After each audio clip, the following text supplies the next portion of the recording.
ಭಾನುವಾರ ಕಾಂಗ್ರೆಸ್ ಶಕ್ತಿ ಪ್ರದರ್ಶನ 8,000ಕ್ಕೂ ಹೆಚ್ಚು ಕಾರ್ಯಕರ್ತರ ಭಾಗವಹಿಸುವ ನಿರೀಕ್ಷೆ. ಶಿಡ್ಲಘಟ್ಟ ತಾಲೂಕಿನ ಅಜ್ಜಿಕದನಹಳ್ಳಿ ತೋಟದ ಮನೆಯಲ್ಲಿ ಇದೇ ಭಾನುವಾರ ಕಾಂಗ್ರೆಸ್ ಮುಖಂಡ ಪುಟ್ಟು ಆಂಜನಪ್ಪ ಅವರ ನೇತೃತ್ವದಲ್ಲಿ ಬೃಹತ್ ಶಕ್ತಿ ಪ್ರದರ್ಶನ ಹಾಗೂ ಎಸ್ಐಆರ್ ಮತದಾರರ ಪಟ್ಟಿ ಪರಿಷ್ಕರಣೆ ಕುರಿತು ಜಾಗೃತಿ ಕಾರ್ಯಕ್ರಮ ಆಯೋಜಿಸಲಾಗಿದೆ. ತಾಲೂಕಿನ ವಿವಿಧ ಭಾಗಗಳಿಂದ ಸುಮಾರು 8,000ಕ್ಕೂ ಹೆಚ್ಚು ಕಾಂಗ್ರೆಸ್ ಕಾರ್ಯಕರ್ತರು ಹಾಗೂ ಮುಖಂಡರು ಈ ಕಾರ್ಯಕ್ರಮದಲ್ಲಿ ಭಾಗವಹಿಸುವ ನಿರೀಕ್ಷೆ ಇದ್ದು, ಆಗಮಿಸುವ ಎಲ್ಲರಿಗೂ ಬಾಡೂಟದ ವ್ಯವಸ್ಥೆ ಮಾಡಲಾಗಿದೆ ಎಂದು ಪುಟ್ಟು ಆಂಜನಪ್ಪ ತಿಳಿಸಿದ್ದಾರೆ. ಈ ಕಾರ್ಯಕ್ರಮಕ್ಕೆ ಕಾಂಗ್ರೆಸ್ ಪಕ್ಷದ ಎಲ್ಲ ಮುಖಂಡರು, ಕಾರ್ಯಕರ್ತರು ಹಾಗೂ ಸಾರ್ವಜನಿಕರು ಹೆಚ್ಚಿನ ಸಂಖ್ಯೆಯಲ್ಲಿ ಆಗಮಿಸಿ ಕಾರ್ಯಕ್ರಮವನ್ನು ಯಶಸ್ವಿಗೊಳಿಸಬೇಕೆಂದು ಅವರು ಮನವಿ ಮಾಡಿದ್ದಾರೆ. ಈ ಸಂದರ್ಭದಲ್ಲಿ ರಾಜ್ಕುಮಾರ್, ಗೌಡ್ನಳ್ಳಿ ಮಂಜುನಾಥ್, ಮಳಮಾಚನಹಳ್ಳಿ ರಮೇಶ್, ಮುನಿರಾಜ್, ಆನಂದ್ ಸೇರಿದಂತೆ ಹಲವಾರು ಕಾಂಗ್ರೆಸ್ ಮುಖಂಡರು ಉಪಸ್ಥಿತರಿದ್ದರು. ವರದಿ ಗೊರಮಡಗು ಮೈತ್ರಿ ಲೋಕೇಶ್, ಕನ್ನಡ ಮೈತ್ರಿ ನ್ಯೂಸ್, ಶಿಡ್ಲಘಟ್ಟ. ಎಸ್ಐಆರ್ ಕಾರ್ಯಕ್ರಮ ಚುನಾವಣಾ ಆಯೋಗದ ಒಂದು ಮಹತ್ವಾಕಾಂಕ್ಷಿ ಕಾರ್ಯಕ್ರಮ. ಎಲ್ರಿಗೂ ಸಹ ಮತ ಪರಿಗಣನೆಗೆ ತಗೊಳ್ಳುವಂಥದ್ದು ಮತ್ತೆ ಅದು ಸಿಂಧು ಆಗುವಂಥ ವಿಚಾರದಲ್ಲಿ ಒಂದು ದೊಡ್ಡ ಮಟ್ಟದ ದೇಶಾದ್ಯಂತ ಒಂದು ಮತದಾನದ ಪ್ರಕ್ರಿಯೆಯಲ್ಲಿ ಒಂದು ಆಂದೋಲನ ನಡೀತಾ ಇದೆ. ಸ್ಪೆಷಲ್ ಇಂಟೆನ್ಸಿವ್ ರಿವಿಷನ್ ಮತ ಪರಿಷ್ಕರಣಾ ಪಟ್ಟಿ ಈ ವಿಚಾರದಲ್ಲಿ ಈಗಾಗಲೇ ನಮ್ಮ ರಾಜ್ಯದಲ್ಲೂ ಸಹ ಜುಲೈ 29ರಿಂದ ಚಾಲನೆ ಆಗಿರೋಂಥದ್ದು ನಾವು ನೋಡ್ತಾ ಇದ್ದೀವಿ. ಇದು ಬಹಳ ಉದ್ದೇಶ ಬಂದು ಎಲ್ರಿಗೂ ಸಹ ನಮ್ಮ ಮತ ನಮ್ಮ ಹಕ್ಕು, ಪ್ರತಿಯೊಬ್ಬರಿಗೂ ಸಹ ಮತ ಕಾಯಂಗೊಳಿಸುವಂಥದ್ದು. ಏನು ಸ್ವಲ್ಪ ಡೆತ್ ಆಗಿರೋಂಥ ಇರೋಂಥದ್ದು, ಡಬಲ್ ಎಂಟ್ರಿ ಇರೋಂಥದ್ದು, 2 ಕಡೆ 3 ಕಡೆ ಇರೋಂಥ ಮತಗಳೆಲ್ಲನೂ ಸಹ ಪರಿಷ್ಕರಣೆ ಮಾಡಿ ಎಲ್ಲಾದ್ರೂ ಒಂದು ಕಡೆ ಅವ್ರು ಇಟ್ಕೊಳ್ಳೋದಕ್ಕೆ ಅವಕಾಶ ಮಾಡಿಕೊಡ್ತಾ ಇರೋಂಥದ್ದು. ಮತ್ತೆ ಯಾರಾದ್ರೂ ವಿದೇಶಿ ಪ್ರಜೆಗಳು, ಬಾಂಗ್ಲಾ ನುಸುಳುಕೋರರು, ಆ ಥರದ್ದು ಏನಾದ್ರೂ ಪ್ರಜೆಗಳು ನಮ್ಮದ ದೇಶದ ಒಂದು ವೋಟರ್ ಐಡೆಂಟಿ ಕಾರ್ಡ್ನ ಇಟ್ಕೊಂಡು ಅದನ್ನ ಬಳಸ್ಕೊಳ್ತಾ ಇದ್ರೆ ಅಂಥವೆಲ್ಲನೂ ಸಹ ಪರಿಷ್ಕರಣೆಯಲ್ಲಿ ತೆಗೆದುಹಾಕಂತ ಪ್ರಕ್ರಿಯೆಗೆ ಈಗಾಗಲೇ ಚಾಲನೆ ಆಗಿರೋಂಥದ್ದು. ಶಿಡ್ಲಘಟ್ಟ ತಾಲೂಕಿನಲ್ಲೂ ಸಹ ಈಗ SIR ಪ್ರಕ್ರಿಯೆ ಪ್ರಾರಂಭ ಆಗಿ ಸುಮಾರು 2 ಲಕ್ಷ ಮತ ಇರೋಂಥ 2,10,000 ಇರೋಂಥ ಮತಕ್ಷೇತ್ರದಲ್ಲಿ ಸುಮಾರು 97% ಟ್ರ್ಯಾಕಿಂಗ್ ಆಗಿರೋಂಥದ್ದು ಸಹ ಅಧಿಕಾರಿಗಳು ಮಾಹಿತಿ ಕೊಡ್ತಾ ಇದ್ದಾರೆ. ಜೊತೆಗೆ ಈಗ ಪ್ರತಿ BLOಗಳು ಬೂತ್ ಮಟ್ಟದಲ್ಲಿ ಅವರವರ ಕಾರ್ಯವ್ಯಾಪ್ತಿ ಏನಿರ್ತ ಅಲ್ಲೆಲ್ಲನೂ ಸಹ ಮತದಾರರ ಮನೆಗಳಿಗೆ ಹೋಗೋಂಥದ್ದು, ಅವರಿಗೆ ಎನ್ಯುಮರೇಷನ್ ಫಾರಮ್ನ ಕೊಡೋಂಥ ಕೆಲಸ ಮಾಡ್ತಾ ಇದ್ದಾರೆ.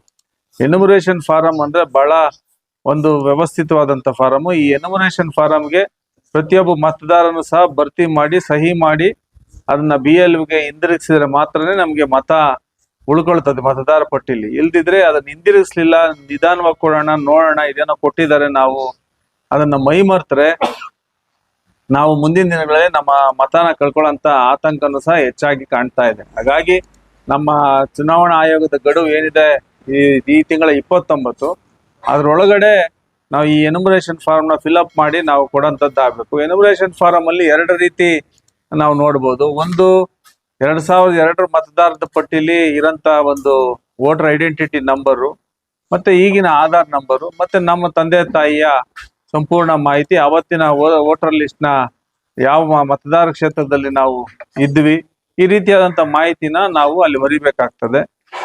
ಇತ್ತೀಚಿನ ಮಕ್ಕಳು 25 ವರ್ಷ ಇಲ್ಲ 30 ವರ್ಷ ಮೇಲ್ಪಟ್ಟಂತವ್ರು ಮತದಾನ ಇರೋಂಥವ್ರು, ಅವರು ಸಹ ಅವರ ತಂದೆ ಅಥವಾ ತಾಯಿಯ ಸಂಪೂರ್ಣ ಮಾಹಿತಿನ ಅದರಲ್ಲಿ ನಮೂದನೆ ಮಾಡಿ ಸಹಿ ಮಾಡಿ ಕೊಡೋಂಥದ್ದು ಆಗ್ಬೇಕು. ಬಹಳ ಇಲ್ಲಿ ಒಂದಷ್ಟು ಕನ್ಫ್ಯೂಷನ್ಸ್ ಇವೆಲ್ಲನೂ ಸಹ ನೋಡ್ತಾ ಇದೀವಿ. ಅದೇ ಕಾರಣಕ್ಕೆ ಪ್ರತಿಯೊಂದು ಎನ್ಯುಮರೇಷನ್ ಫಾರಮ್ ಅಲ್ಲೂ ಸಹ ನಮ್ಮ ಮತದ ಮಾಹಿತಿ, ನಮ್ಮ ಭಾವಚಿತ್ರ, ಜೊತೆಗೆ ಅದೊಂದು QR ಕೋಡ್ ಸ್ಕ್ಯಾನರು, ಜೊತೆಗೆ ಸಂಪೂರ್ಣವಾದ ಮಾಹಿತಿಯನ್ನ ಸಹ ನಮ್ಮ ಮತದಾರ ಪರಿಷ್ಕರಣಾ ಎನ್ಯುಮರೇಷನ್ ಫಾರಮ್ ಅಲ್ಲಿ ಎಲ್ಲ ಇರೋಂಥದ್ದು ನಾವು ನೋಡ್ತಾ ಇದೀವಿ. ಆಮೇಲೆ BLO ಹೆಸರು, ನಂಬರ್ ಸಹ, ಫೋನ್ ನಂಬರ್ ಸಹ ಅದ್ರಲ್ಲಿ ಹಾಕಿರ್ತಾರೆ. ನಮ್ಗೇನೇ ಗೊತ್ತಾಗಿಲ್ಲ ಅಂದ್ರೆ ಆ BLO ಫೋನ್ ಮಾಡ್ಕೊಂಡ್ರೆ ಅವ್ರು ಸಂಪೂರ್ಣವಾಗಿ ಮಾಹಿತಿನ ಕೊಡೋಂಥದ್ದು ಅವ್ರು ಮಾಡ್ತಾ ಇದ್ದಾರೆ. ಮತ್ತೆ ಭರ್ತಿ ಮಾಡೋದಕ್ಕೂ ಸಹ ಅವ್ರು ಸಹಾಯ ಮಾಡ್ತಾ ಇದ್ದಾರೆ.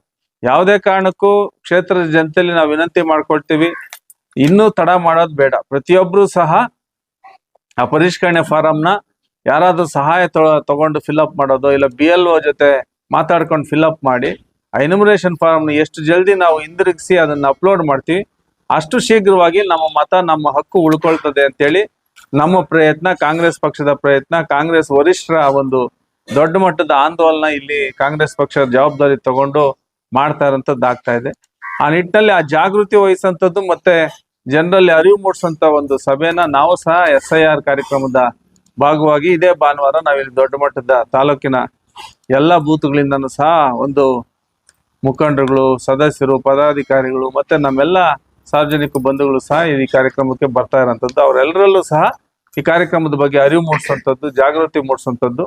ಶೀಘ್ರವಾಗಿ ತಮ್ಮ ಊರುಗಳಲ್ಲಿ ಎಲ್ಲರೂ ಸಹ ಜವಾಬ್ದಾರಿ ತಗೊಂಡು ಆ ಫಾರಂನ ಭರ್ತಿ ಮಾಡಿ ಆ BLOಗಳಿಗೆ ಹಿಂದಿರುಗಿಸಂತ ವಿಚಾರವಾಗಿ ಅವ್ರಿಗೆ ಸಂಪೂರ್ಣವಾದಂತ ಒಂದು ಮಾಹಿತಿನ ಕೊಟ್ಟು ಅವ್ರನ್ನ ಸಜ್ಜುಗೊಳಿಸಂತ ಕೆಲಸ ನಾವು ಮಾಡ್ತಾ ಇದೀವಿ. ಅದರ ಭಾಗವಾಗಿ ಈ ಭಾನುವಾರ ಎಲ್ಲರೂ ಸಹ ಆಗಮಿಸಿ ಈ ಒಂದು ಕಾರ್ಯಕ್ರಮನ ಸಭೆನ ಯಶಸ್ವಿಗೊಳಿಸುವಂಥದ್ದಾಗಬೇಕು. ಮತ್ತೆ ನಮ್ಮ ಹಕ್ಕನ್ನು ನಾವು ಉಳಿಸ್ಕೊಳ್ಳೋಂಥದ್ದನ್ನು ಸಹ ನಾವು ಪ್ರಾಮಾಣಿಕವಾಗಿ ಮಾಡ್ಕೊಬೇಕು ಅಂತೇಳಿ ನಮ್ಮ ಪ್ರಯತ್ನ. ಹಂಗಾಗಿ ಎಲ್ಲರೂ ಈ ಕಾರ್ಯಕ್ರಮಕ್ಕೆ ಬಂದು ಭಾಗವಹಿಸಿ ಅಂತೇಳಿ ನಾನು ಎಲ್ಲರಲ್ಲೂ ಸಹ ತಮ್ಮ ಮುಖೇನ ಮನವಿ ಮಾಡ್ಕೊಳ್ತೀನಿ.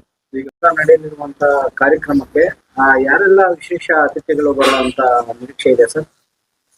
ನೋಡಿ, ಕಾಂಗ್ರೆಸ್ ಪಕ್ಷದ ಕಾರ್ಯಕ್ರಮ ಇದು. ಎಲ್ಲ ಕಾಂಗ್ರೆಸ್ನ ಮುಖಂಡರುಗಳು, ಪದಾಧಿಕಾರಿಗಳು ಮತ್ತೆ ನಮ್ಮ ಅಭಿಮಾನಿ ಬಂಧುಗಳು, ಸಾರ್ವಜನಿಕ ಬಂಧುಗಳು ಎಲ್ಲರೂ ಸಹ ಇಲ್ಲಿ ಕರೆದಿದ್ದೀವಿ. ಎಲ್ಲರೂ ವಿಶೇಷನೇ. ನಮ್ಗೆ ಕಾಂಗ್ರೆಸ್ ಚಿಹ್ನೆ ಅಂದ್ರೆ ಅದೆಲ್ರಿಗೂ ಸಹ ವಿಶೇಷ ಅತಿಥಿ. ಆ ಚಿಹ್ನೆ ಅಡಿಯಲ್ಲಿ ಎಲ್ಲರೂ ಸಹ ನಾವು ಒಟ್ಟಾಗಿ ಕೆಲಸ ಮಾಡೋಂಥದ್ದು ಆಗ್ಬೇಕು. ಆ ನಿಟ್ಟಿನಲ್ಲಿ ವರಿಷ್ಠರು ಏನ್ ತಾಕೀತ್ ಮಾಡಿದ್ದಾರೆ ಅದನ್ನ ನಾವು ಮಾಡ್ತಾ ಇದೀವಿ.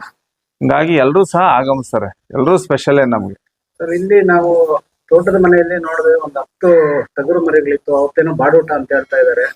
ವಿಶೇಷವಾಗಿ ಏನಾದ್ರೂ ಊಟದ ವ್ಯವಸ್ಥೆಗಳಿದೆಯಾ? ಹೌದು, ಈಗ ಬಂದವ್ರಿಗೆ ಸಾಕಷ್ಟು ಇವತ್ತು ಭಾನುವಾರದ ದಿನ ಇರೋದ್ರಿಂದ ಒಂದಷ್ಟು ಊಟದ ವ್ಯವಸ್ಥೆನ ಮಾಡ್ಕೊಂಡಿದ್ದೀವಿ. ಎಲ್ಲರೂ ಬಂದು ಹಂಗೆ ಮೀಟಿಂಗ್ ನ ಅಲ್ಲಿ ಭಾಗವಹಿಸುವಂಥದ್ದು, ಇದ್ರ ಬಗ್ಗೆ ತಿಳ್ಕೊಳ್ಳೋಂಥದ್ದು, ಮತ್ತೆ ವಾಪಸ್ ಹೋಗ್ತಾ ಊಟ ಮಾಡಿ ಅವರು ಮತ್ತೆ ಊರುಗಳಿಗೆ ಹೋಗಂತ ಬೆಳವಣಿಗೆ. ಆ ನಿಟ್ಟಿನಲ್ಲಿ ಒಂದು ಊಟದ ವ್ಯವಸ್ಥೆನೂ ಸಹ ಮಾಡ್ಕೊಂಡಿದ್ದೀವಿ. ಎಲ್ಲರೂ ಸಹ ಊಟ ಮಾಡಿ ಹೋಗ್ಬೇಕು ಅಂತ ನಾನು ಮನವಿ ಮಾಡ್ಕೊಳ್ತೀನಿ.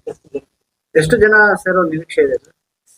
ಒಂದು ಬೂತ್ ಇಂದ ಅವರೇಜ್ 20 ರಿಂದ 25 ಜನ ಅಂತ ಹೇಳಿದೀವಿ. ಪ್ರತಿ ಬೂತ್ ನಲ್ಲೂ ಸಹ ಆಸಕ್ತಿ ವಹಿಸಿ ಬರ್ತಾ ಇದ್ದಾರೆ. ನಮ್ಮ ಮುಖಂಡರು ಹೇಳಂತದ್ದು ನೋಡಿದ್ರೆ ಒಂದ್ 7-8 ಸಾವಿರಕ್ಕೂ ಹೆಚ್ಚು ಜನ ಬರ್ತಾರೆ ಅಂತ ಹೇಳ್ತಿದ್ದಾರೆ. ಎಲ್ಲ ಬಂದವರಿಗೆ ವ್ಯವಸ್ಥಿತವಾದಂತ ವಾತಾವರಣನ ನಾವಿಲ್ಲಿ, ಹೆಂಗೂ ತೋಟ ಇರೋದ್ರಿಂದ ಏನು ಸಮಸ್ಯೆ ಆಗೋದಿಲ್ಲ. ಎಲ್ಲರೂ ಬಂದು ಇಲ್ಲಿ ಭಾಗವಹಿಸಿ ಊಟ ಮಾಡಿ ಹೋಗ್ತಾರೆ. ಅದು ನೆಮ್ಮದಿಯಾಗಿ ಆಗುತ್ತೆ ಅಂತ ನಾನು ಭಾವಿಸಿದ್ದೆ. ಸರ್, ಏನೀಗ ನೂತನ ಮುಖ್ಯಮಂತ್ರಿಗಳಾಗಿರೋ DK ಶಿವಕುಮಾರ್ ಅವರಿಗೆ ಪುಟ್ಟು ಅಂಜನಪ್ಪನವರ ಶಕ್ತಿ ಪ್ರದರ್ಶನ ಅಂತ ಹೇಳ್ತಾ ಇದ್ದಾರೆ. ಇದ್ರ ಬಗ್ಗೆ ತಾವು ಹೇಳಬೇಕಂದ್ರೆ ಸರ್? ಅಲ್ಲ, ಅವರು ಕೆಲಸದಲ್ಲಿ ಅವ್ರು ಬ್ಯುಸಿ ಇದ್ದಾರೆ. ಯಾರ ಶಕ್ತಿ ಪ್ರದರ್ಶನ ನೋಡಕ್ ಅವ್ರ ಸಮಯ ಏನಿದೆ? ಇವತ್ತಿನ ಪರಿಸ್ಥಿತಿನೂ ಶಕ್ತಿ ಪ್ರದರ್ಶನಗಳಿಗೆ ಎಲ್ಲಿದೆ ಸಮಯ, ಎಲ್ಲಿದೆ ಅವಕಾಶ, ಎಲ್ಲಿದೆ? ಈಗ ನಮ್ಮ ಶಕ್ತಿ ಪ್ರದರ್ಶನ ಏನು ಅಂದ್ಬಿಟ್ಟು 2023ರಲ್ಲೇ ಎಲ್ಲಾ ಪಕ್ಷಗಳಿಗೂ ಅರಿವಾಗಿದೆ. ಅದು ಜನ ಕೊಟ್ಟಿರೋಂಥ ಶಕ್ತಿ. 52,000 ಮತ ಕೊಟ್ಟಿರೋಂಥದ್ದು, ಯಾವ್ದು ಪಾರ್ಟಿ ಪಕ್ಷ ಇಲ್ದೇ ಇರೋಂಥದ್ದು, ಅದೇ ದೊಡ್ಡ ಶಕ್ತಿ. ನಮ್ಗೆ ಜನಗಳೇ ಶಕ್ತಿ.